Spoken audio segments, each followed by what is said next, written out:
Hello, listeners. This is Beach Please. In recent weeks, we've tackled religion, misogyny, death, systemic racism, and more. Keep it light, right? So this week, I want to discuss the ego death and the loss of self. I'm kidding. Let's have a little fun. With the summer months closing in, I'm sure if you're like me, you're dreading the extra daylight hours and intense heat that makes even thinking about going outside a dehydrating prospect.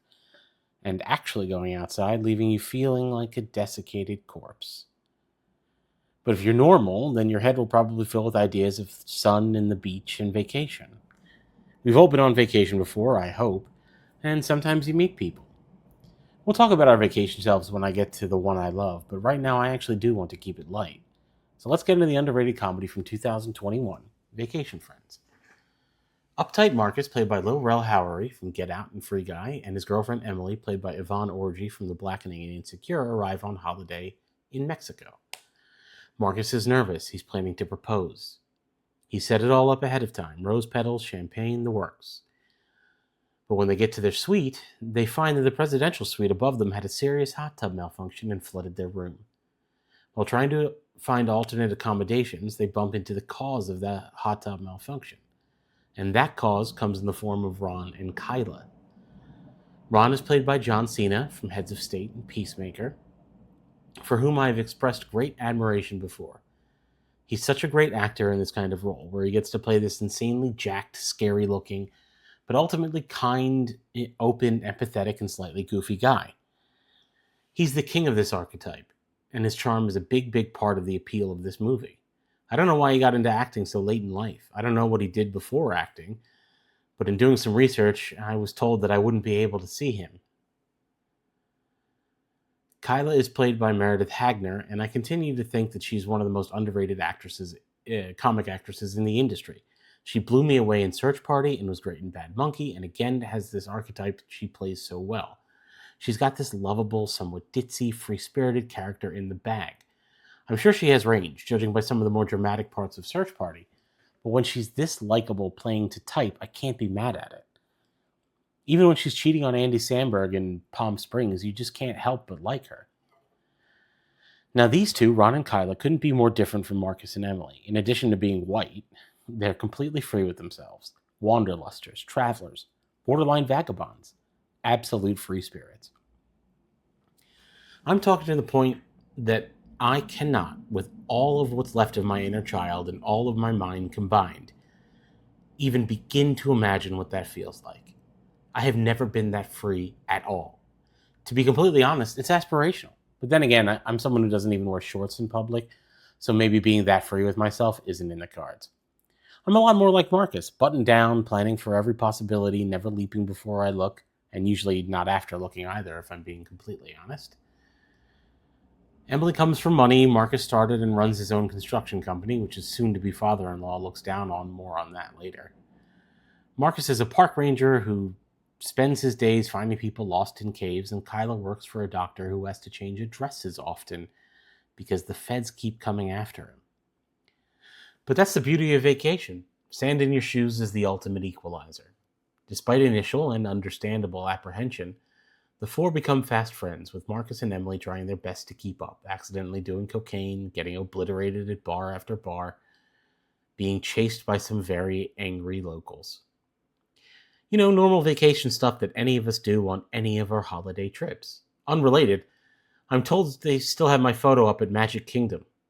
But I say, don't make drinks look that fun if you don't want 8-year-olds to drink them and then yell, "I'm king of the world" on the Jungle Cruise. From there, the vacation gets out of hand in the absolute best of ways. They become not only inseparable, but also a montage filled with great visual comedy. But all vacations must come to an end, and Marcus and Emily bury their Island Niles versions of themselves in the sand to return to normal life. But Ron and Kyla do the dreaded thing of wanting to keep in touch. Time passes and the vacation fades to memory, as they all do, and with a wedding on the horizon, they have more things to think about than a magical week in Mexico. That is what the real world really is great at, isn't it? Sucking the magic out of life.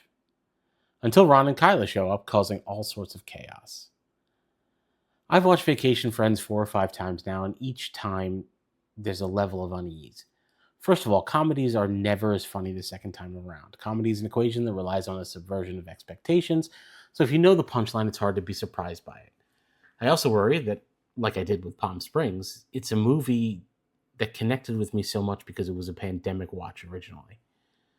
Who wouldn't want to go to Mexico to party with John Cena and Meredith Hagner instead of sitting at home worrying about your friends and family? But those worries were again unfounded, and with each rewatch, I'm surprised at just how funny it remains to be. Don't get me wrong, this isn't the normal pretentious comedy that I usually go for. It's crude at times, it's stupid at times, it flirts with crossing a line here and there, which thankfully it never really does. But the delivery is so top notch. It sells rapid fire. It sells the rapid fire jokes that keep coming at you. The comic timing here is excellent. No one misses a trick. No one delivers a punchline poorly. Not even the put upon Murillo, who works the front desk at the hotel. If all you're looking for is a good time and great laughs, Vacation Friends and the cleverly named sequel, Vacation Friends 2, deliver that. You can stop here if you want and go watch it, and you'll have a great time. But you know me. I've got to keep going. Just like a vacation, a movie like this can be a real escape from everything going on. 5 minutes on Twitter or watching the news, and I'm more than ready to deal with the Babadook instead. The thing that follows you in It Follows is a breeze compared to the real world right now. So being able to jump into a comedy is a really wonderful feeling. But you know that's not enough for me, and luckily Vacation Friends isn't just a stupid comedy. Oh, there's plenty of that as well, but there's also a lot of heart to this. Ron and Kyla may be wacky cocaine smuggling wildcards, but they only ever approach people with kindness. They don't judge, but they're judged a lot. And so are Marcus and Emily. Like I said, Emily's father looks down on Marcus for being, quote, just a construction worker, as if that were something to be ashamed of in the first place, and is incredibly harsh on everything he does. Put simply, he hates Marcus. Never gave him a chance. Just like the way Marcus and Emily judged Ron and Kyla initially. So it's not like this movie is all just empty calories. There is some substance to it.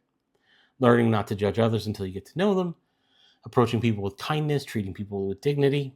For a crude, silly comedy that has a lot of sex and drugs, it's a shockingly wholesome movie. Now, I wouldn't pull it up on a family holiday and sit grandma and the kids in front of it. It is R-rated after all. But it doesn't smack you in the face with a message either. It doesn't take this turn where it drops comedy for melodrama. Rather, it's in stride. The movie messages by example. The kind and empathetic people who take time to bond with each other and get to know each other are the clear protagonists. The ones who judge others by what they have or how cultured they seem to be are the clear antagonists. Sure, there's a little bit of debauchery along the way, but I say again, Mr. Disney, don't put a castle in your park if you don't want an 8-year-old to challenge the king to single combat for the crown. Vacation Friends is kind of a feel-good movie, and not in the sappy, saccharine kind of way. It's not a movie that takes aim at tugging on your heartstrings, but I nonetheless found myself in a better, more hopeful mood after watching it. And it lasted all the way until the next time I opened up Twitter. I really need to stop doing that to myself. Vacation Friends is a really, really fun comedy that is full of laughs, likable characters, and John Cena's rippling, sinewy charisma that carries it through most of its faults, which are minor. This isn't a life-changing comedy by any means, but I think it's far better than its 59% Rotten Tomatoes score would suggest. It's not ambitious. It's not trying to change anything or do anything groundbreaking. But it's just such a genuinely pleasant film about a bunch of people who seem so different and in the end just aren't. Or at the very least, their differences don't outweigh the things that brought them together. The sequel is even worth a look too. I've only seen it once and I remember it being quite a drop in quality from this one. But sequels are hard and comedy sequels are even harder. It still has its moments, though far more over the top with needlessly higher stakes, but I had so much affection for these characters that I was mainly happy just to be spending time with them again. If you're looking for a good comedy that delivers on laughs this weekend, you could do worse than firing up Vacation Friends and spending 1 hour and 43 minutes just laughing, smiling, chuckling, and chortling. Vacation Friends streams on Hulu. That's what I've got for you today, friends. Remember the old saying, dying is easy, comedy is hard. Writing a blog is somewhere in between. Like and subscribe, tell your friends, tell your enemies. Can we get to 50,000 subscribers on YouTube this week? Probably not, since I'm at 15 right now. But maybe we can get to 20 by June? Mid-June? Either way, thanks for being here with me. I truly appreciate the time you spend reading or listening to me. It's valuable and you share it with me. I'll catch you next time.